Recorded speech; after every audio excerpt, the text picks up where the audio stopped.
بڑے پڑے ہیں۔ اس خوشی کے اگر پس منظر کی طرف آپ نظر دوڑائیں تو آپ کو وہ نفوس قدسیہ نظر آئیں گی جن کو صحابہ کرام رضوان اللہ علیہ مجمعین کہا جاتا ہے۔ اس وقت عالم اسلام پر عالم دنیا میں جو مسلمانوں کی اکثریت ہے اس کا سبب پاک پیغمبر کے پاک بعد اصحاب ہیں۔ آپ زندگی بھر نبی رحمت صلی اللہ علیہ وآلہ وسلم کی سیرت کا مطالعہ کریں۔ آپ نے اپنی زندگی میں جو آخری کام کیا ہے، آپ نے ہر ملک کے سربراہ کو خط بھیجے ہیں، اسلام قبول کر لو، دین کی بات کو مان لو، میری پیروی کرو، لیکن آپ ان سے جنگیں نہیں کر سکے۔ پھر آپ کے بعد سیدنا ابو بکر صدیق ہیں، پھر حضرت عمر ہیں، حضرت عثمان ہیں، علی ہیں، حضرت معاویہ ہیں رضی اللہ تعالی عنہم اجمعین۔ یہ ان پاک بعد ہستیوں کے ادوار سے کہ اللہ نے پوری دنیا میں اسلام کا پرچم بلند کیا ہے۔ بھائیو، اگر صحابہ نہ ہوں تو یہ سسٹم ہی ممکن نہیں ہے کہ پوری دنیا میں اسلام کا پرچم لہرا جائے۔ اور پھر نبی رحمت صلی اللہ علیہ وآلہ وسلم نے خود اپنی زندگی میں اس بات کی پیشین گوئی کی ہے، فرمایا میرے بعد جو میرے اصحاب ہیں اسلام کا پرچم وہ ہر جگہ پہ پہنچائیں گے، دین کی بات ہر جگہ پہ پہنچائیں گے۔ بھائیو، پتہ ہے نا یہ سارے معاملات کے پیچھے بھی صحابہ کی 5 قسم کی وفائیں اور 5 قسم کی قربانیاں ہیں۔ اللہ نے اگر ان سے مال مانگا ہے تو انہوں نے مال اللہ کے راستے میں نچھاور کر دیا ہے۔ رب نے اگر دین پر استقامت مانگی ہے تو دین کی خاطر انہوں نے اپنے جسموں کو لہو لہان کروایا ہے۔ اگر اللہ کی طرف سے مطالبہ آیا ہے جنگ و جدال جہاد کا، صحابہ نے اپنی جانی قربانیاں پیش کی ہیں۔ خواہشات کی قربانیاں اگر رب نے طلب کی ہیں تو صحابہ نے خواہشات کی قربانیاں پیش کی ہیں۔ بھائیو، جب تک آج امت مسلمہ کا ہر فرد ان قربانی کے جذبوں سے سرشار نہ ہو جن قربانی کے جذبوں سے صحابہ سرشار سے جیسے پیغام انہوں نے پہنچایا ہے، دین انہوں نے پہنچایا ہے، ممکن نہیں ہے دوبارہ اسلام کا غلبہ ویسے ہو جیسے صحابہ کے دور میں ہوا ہے۔ ایک ہی ذریعہ ہے، صحابہ جیسے جذبے دل میں زندہ کیے جائیں، اور رب نے یہی مطالبہ کیا ہے۔ پہلا پارہ ہے قرآن کریم کا اور سورہ بقرہ پہلے پارے کا آخری رکوع ہے، فَإِنْ آمَنُوا بِمِثْلِ مَا آمَنْتُمْ بِهِ فَقَدْ اهْتَدَوْا۔ رب کہتا ہے مومن اور ہدایت یافتہ تب بنو گے جب پاک پیغمبر کے پاک اصحاب جیسے بنو گے۔ وہ کیسے تھے؟ رب نے ان سے قربانیاں مانگی مال کی۔ اللہ کی قسم صحابہ نے مال نچھاور کر کے رکھ دیا ہے، رب نے طلب کیا ہے، صحابہ نے ہر چیز خرچ کر دی۔ وہ جنگ تبوک تھی نا، حضرت عمر کہتے اعلان ہوا مسجد نبوی سے اللہ کے دین کے لیے مال کی ضرورت ہے۔ عمر کہتے میں گھر سے نکلا رضی اللہ عنہ اس نیت سے آج تو ابو بکر کو پیچھے چھوڑوں گا، ابو بکر سے زیادہ مال خرچ کروں گا، ابو بکر سے آگے بڑھ جاؤں گا۔ آپ فرماتے میں گھر گیا، مارے مال کو جمع کیا ہے، پھر مال کے 2 حصے کیے، ایک حصہ اٹھایا مسجد نبوی کی طرف چل پڑا۔ کہتے میں جب وہاں پہ موجود تھا حضرت صدیق بھی گھر میں پہنچے، سارا ہی محل جمع کر کے نا بیٹوں کو ساتھ لے کر مسجد نبوی کی طرف چل پڑے۔ عمر تو نے معاملہ کیسا کیا ہے؟ محبوب جتنا مال میرے پاس تھا آدھا آپ کے پاس لے آیا ہوں، آدھا گھر میں چھوڑ آیا ہوں، اور مجھے بتلاؤ شیخو پورا کا کوئی بندہ ہی پیش کر دو اور پوری دنیا سے کوئی بندہ پیش کر جو صحابہ کے ایمان جیسی کوئی مثال ہی پیش کر دے۔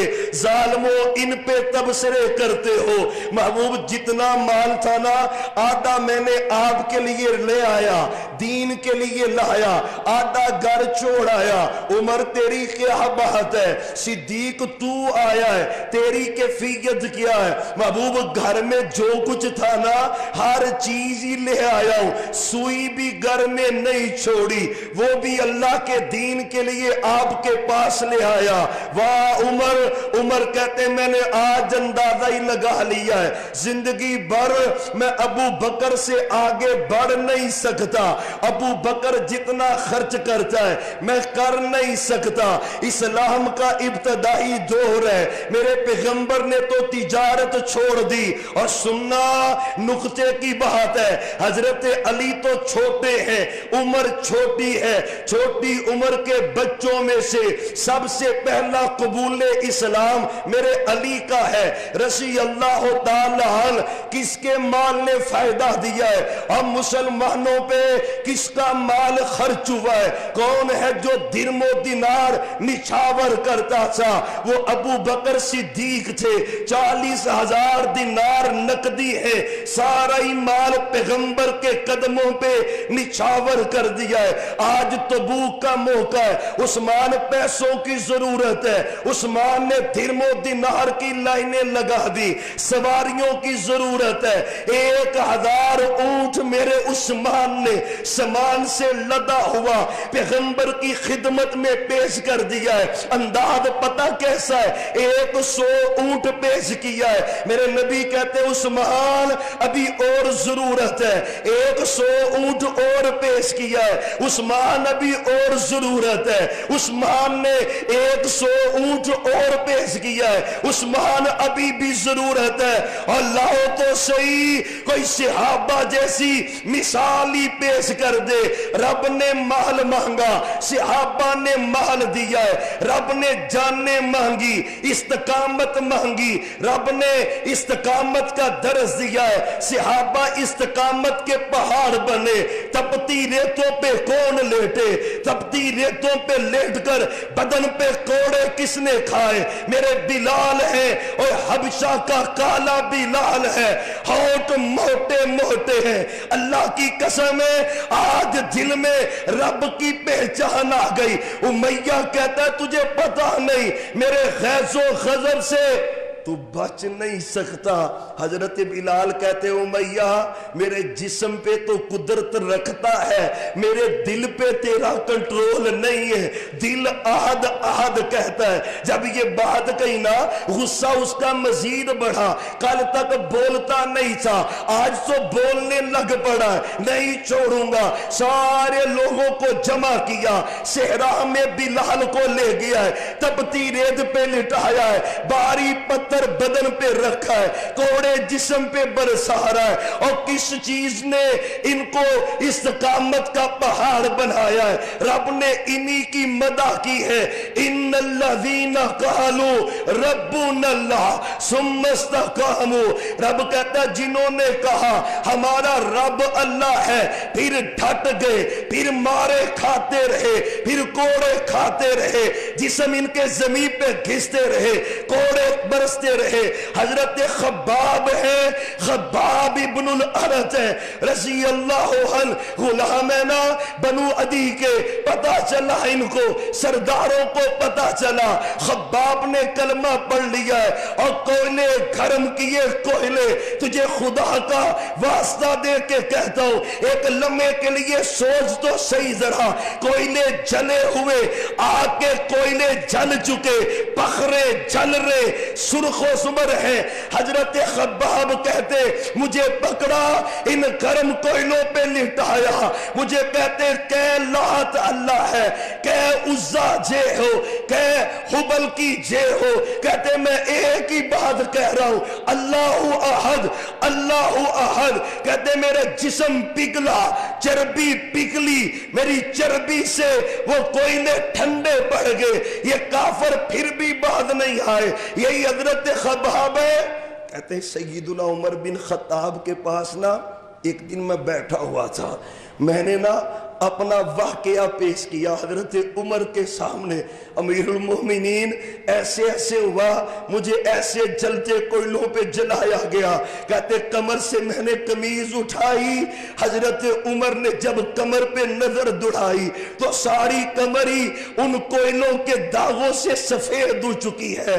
حضرت خباب کہتے میں امیر المومنین کی طرف دیکھ رہا تھا، زاروں زاری روئی جا رہے تھے، خباب تو نے اسلام کے لیے اتنی اذیت برداشت کی ہے، پھر اسلام نے کو اور نقشہ چھوڑا ہے۔ حضرت عمار کو بھی زمین میں گاڑا ہوا، عمار کی والدہ سمیہ کو بھی زمین میں گاڑا ہوا، عمار کے والد یاسر کو زمین میں گاڑا ہوا۔ بیٹے کے سامنے ماں پہ تشدد ہو، اندازہ تو کر بیٹے کے دل پہ کیا بیتتی ہے۔ خامد کے سامنے بیوی پہ تشدد ہو، اس خامد کے دل کی کیفیت کیا ہے۔ ماں باپ کے سامنے بیٹے پہ کوڑے برسائے جا رہے، اذیت کی انتہا نہیں تو کیا ہے۔ میرے نبی پاس سے گزرے، اسبرو آل یاسر، اے آل یاسر صبر کر لو، اللہ نے تمہارے انہی عملوں کے بدلے تمہارے لیے جنت رکھی ہے، صبر کرو صبر کرو۔ ابو جہل آگے بڑھا، نیزہ حضرت سمیہ کے ناف کے نیچے مارا، حضرت سمیہ کو شہید کیا ہے۔ ایک روایت میں تو یوں آتا ہے، ایک ٹانگ کو ایک اونٹ سے باندھا ہے، دوسری ٹانگ کو دوسرے اونٹ سے باندھا ہے، دونوں کو مخالف سمت کیا ہے۔ اور ذرا سوچ تو صحیح، بیٹے کے سامنے خامد کے سامنے سبب کیا تھا؟ انہوں نے کہا اللہ اللہ ہے، داتا وہ ہے، گنج بخش وہ ہے، پیغمبر کو نبی ماننا ہے۔ ڈٹ گئے، پکے ہو گئے، استقامت کا پہاڑ بن گئے۔ رب کہتا مضبوط ہو جاؤ، میرے لیے مارے کھانے والے۔ آج کوئی 2 ٹکے کا بندہ اٹھ کے کہے بھئی صحابہ پہ تو جرح ہو سکتی ہے، صحابہ تو غلطیاں کر سکتے ہیں، تو گندے کھٹر کا گندا کیڑا تو ہو سکتا ہے۔ صحابہ پاک باد ہیں، صحابہ جنتی ہیں، صحابہ کامیاب ہیں، صحابہ پیغمبر کے پیارے ہیں، صحابہ رب کے پیارے ہیں، صحابہ جنت والے ہیں۔ کون ہیں؟ حضرت سمیہ کہتے ہیں دونوں اونٹوں کے ساتھ دونوں ٹانگوں کو باندھا ہے، اور پھر ابو جہل نے نا بے ایمان دجال خبیث نے دونوں اونٹوں کو بگایا ہے، جسم کے 2 ٹکڑے ہو گئے۔ حضرت سمیہ کے کس لیے قربانی دی ہے؟ اللہ کی محبت میں، پاک پیغمبر کی محبت میں۔ اسی طرح کوڑے مار مار کے حضرت یاسر کو بھی شہید کر دیا ہے۔ اب بھائیو رب نے کہا پکے ہو جاؤ، صحابہ نے جسم چھلنی کروائے، ایمان نہیں چھوڑا۔ حضرت زنیرہ بنو عدی کی لونڈی ہے غلام ہے، پتا چلا خاندان کے وڈیروں کو ہے ملازمہ، ابو جہل کے گھر کام کرے، ان کے گھر کے کام کاج کرے۔ آج اس نے کلمہ ہی پڑھ لیا ہے، سب نے جمع ہو کے کہا نہیں چھوڑیں گے تجھے۔ واہ زنیرہ رضی اللہ عنہا، میری مائیں بہنیں بیٹھی ہیں، نہ شکوے کیا کر اللہ کے چھوٹی چھوٹی بات پر، تیرے لیے رول ماڈل یہ بیبیاں ہیں، حضرت سمیہ ہے، حضرت زنیرہ ہے۔ کہتے مارتے گئے نا، ان میں سے بعد نے یہ لکھا ہے کہ تشدد کر کر کے ان کی آنکھیں ضائع ہو گئی۔ ایک میں آتا ہے گرم سلاخیں انہوں نے حضرت زنیرہ کی آنکھوں میں ماری، آنکھیں ضائع ہوئی نا۔ ابو جال کہکا لگا کے کہتا ہے دیکھا بی بی اور لونڈی، یہ ہمارے ربوں نے تیری آنکھوں کو ضائع کر دیا ہے۔ غیرت ایمان جوش میں آیا، حرمین نہیں نہیں نہیں نہیں، یہ لات منات عزا پتھر ہے، کچھ نہیں کر سکتے، نہ نفع کے مالک نہ نقصان کے مالک، یہ آنکھیں بھی ضائع ہوئی ہیں۔ کس کے حکم سے؟ یار سارے بولو، کس کے حکم سے؟ روایت میں آتا ہے حضرت بی بی زنیرہ رضی اللہ عنہا اتنی بات کہی، اللہ نے بی بی زنیرہ کو دوبارہ آنکھیں عطا کر دی ہیں۔ اور بھائیو استقامت کا پہاڑ تھے. کن کن باتوں کا تذکرہ کریں؟ رب کہتا ہے جانیں پیش کرو میرے لیے. وقاتلو وقتلو شہید کر دیے گئے. ان کو اللہ کے لیے شہید کیا گیا. ترے جنگ بدر کا میدان سجائے صحابہ شہید ہو رہے. احد کا میدان سجائے صحابہ جانے دے رہے. بدر کا میدان ہے, خندق کا میدان ہے, تبوک سجا ہے. کون تھے قربانیاں دینے والے؟ کون تھے جانوں کا نذرانہ پیش کرنے والے؟ ہم نے تو پڑھا ہے. اور ماں ہو تو حضرت خنسا جیسی رضی اللہ عنہا 4 جوان بیٹے ساتھ لیے ہوئے. قادسیہ کی جنگ ہے, ماں جی چل پڑی. حضرت خنسا میدان کے پاس پہنچی, کہنے لگی او میرے پیارے بیٹا, جنگ لگی ہے اسلام کی, ایمان کی, پیغمبر کی محبت میں, رب کے دین کی خاطر میدان میں کود پڑو, کٹ جاؤ دین کے لیے. پھر لوگوں نے دیکھا, ماں نے اپنی آنکھوں کے سامنے 4 بیٹوں کے لاشیں دیکھے. کس لیے دیکھے؟ رب کے لیے دیکھے, دین کے لیے دیکھے. محمد الرسول اللہ صلی اللہ علیہ وسلم. رب نے جانیں مانگی ہیں, صحابہ نے جانیں دی ہیں, اور ان صحابہ کی خاطر, اور توجہ چاہیے آپ کی, ان صحابہ کی خاطر. اور سننا, جو اسلام کو گالی نہیں دے سکتا وہ صحابہ کو گالی دیتا ہے. جو رب کو برا نہیں کہہ سکتا وہ صحابہ کو برا کہتا ہے. مطلب کیا ہے؟ اللہ کو بھی نہیں مانتا, پیغمبر کو نہیں مانتا, اسلام کو نہیں مانتا. ہم صحابہ کیوں کرتے ہیں؟ اللہ کی قسم, صحابہ کا دفاع اللہ کا دفاع ہے. صحابہ کا دفاع توحید کا دفاع ہے. صحابہ کا دفاع رسالت کا دفاع ہے. صحابہ کا دفاع قرآن کا دفاع ہے. صحابہ کا دفاع حدیث کا دفاع ہے. صحابہ کا دفاع کلمے کا دفاع ہے. صحابہ کا دفاع نماز کا دفاع ہے, روزے کا, حج کا, جہاد کا دفاع ہے. اور جب تک ہم زندہ رہیں گے صحابہ کی عزتوں کا دفاع کرتے رہیں گے, انشاءاللہ کرتے رہیں گے. مال کی ضرورت پڑی پیش کرو گے, اور جانیں دینی پڑی دو گے. صحابہ کی عزت کا دفاع پورے دین کا دفاع ہے. آپ نہیں سمجھتے صحابہ پہ اٹیک ہو کیوں رہا ہے. قرآن پڑھے,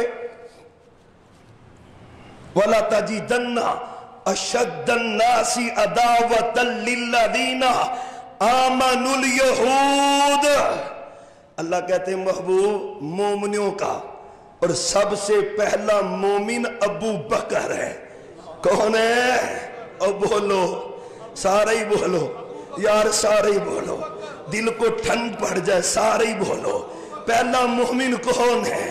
پہلا مومن کون ہے؟ میرا رب کہتا ہے مومنوں کا سب سے بڑا دشمن یہودی ہے. پہلا مومن ابو بکر ہے, اور ابو بکر کا سب سے بڑا دشمن یہودی ہے. اب مجھے بتلاؤ تو صحیح, آج کون ہے جو ابو بکر کے ایمان پہ اٹیک کرتا ہے جو کل اٹیک کرتا تھا؟ رب کہتا ہے یہودی ہے, اور جو آج اٹیک کرتا ہے وہ یہودیوں کی اولاد ہے. میری بات نہیں ہے, قرآن ہے, ترجمہ قرآن کا ہے. وَلَا تَجِدَنَّ أَشَدَّ النَّاسِ عَدَاوَةً لِلَّذِينَ آمَنُوا الْيَهُودَ. اور آج اس وقت سب سے زیادہ صدیق سے چڑ یہودیوں کو تھی, آج کن کو ہے؟ تیری تکلیف کی سمجھ آتی ہے, لیکن وہ بھی ذلیل رہے, یہ بھی ذلیل رہیں گے. صدیق کل بھی عزت والا, آج بھی عزت والا, روزے محشر تک عزت والا, اور انشاءاللہ جنت میں بھی عزتیں پانے والا. رضی اللہ تعالی عنہ حضرت صدیق رضی اللہ عنہ. عداوت ہے صحابہ سے, سبب کیا ہے؟ اگر صحابہ کو نہ مانے تو پورا دین ہی جاتا رہا ہے، دین بچتا ہی نہیں، قرآن نہیں بچتا، حدیث نہیں بچتی اگر صحابہ نہ بچے۔